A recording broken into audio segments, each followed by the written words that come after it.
Hi, English 12. I wanted to take a quick second and show you what we are going to be doing this week on week 4. So week 4 is kind of a review week for us. We are going to go back through all of the material we've looked at and start collecting bits of information for our summative assessment.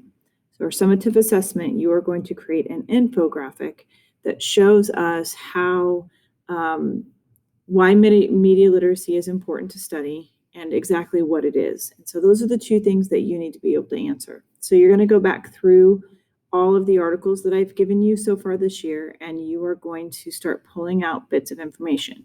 So you can review all the videos, you can look at the notes you've taken, you can look at the annotations you've made, and you can start pulling those bits of information together.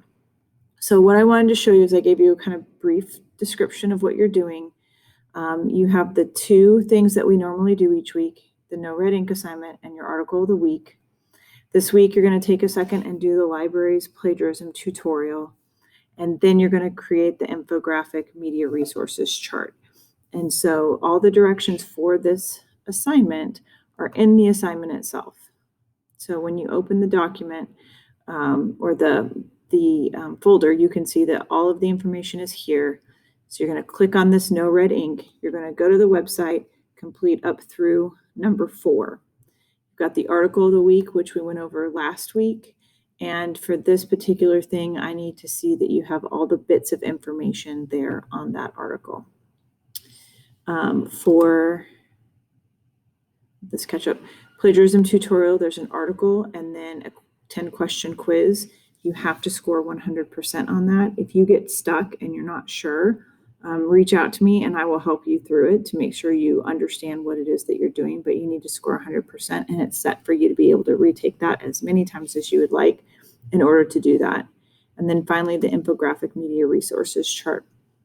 When you open this, you can see that I've told you what you need to be able to answer with this information. The information you're looking for are going to be details that help you tell us what media literacy is and why it's important to be media literate. So be able to think smart about how you use your media. So those are the two things that you need to be able to do. If you open this document, you will see that it has the title here, the 2 questions you're asking or answering here. On this Unit 1 sources page, I want you to copy and paste the source citations that I gave you. I want you to use the sources I provided. I want you just to paste the citations there.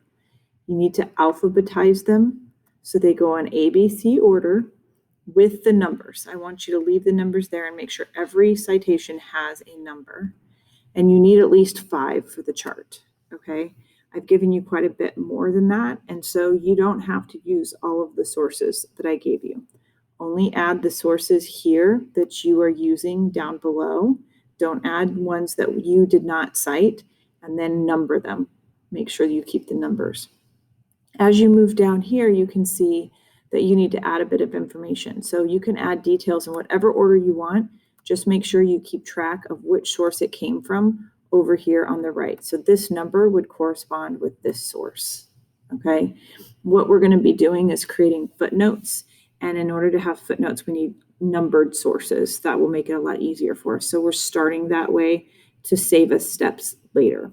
So that's what I want you to do is number your sources. And then instead of putting the entire citation down here, just put the number next to the bit of information. So this spot has the bit of information and this spot has the source number.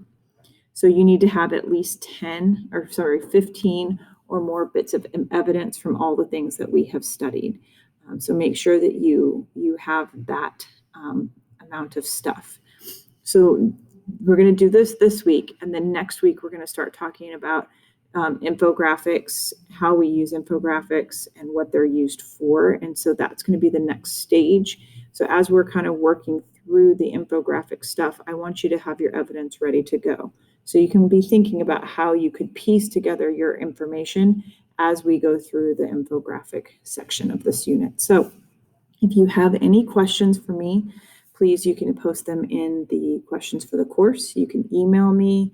You can meet me online at QSIC 2020 whenever that's available, and I'll post that daily to let you know when I'll be available that way. So hope you guys are doing well. I'm really proud of your work, and keep it up.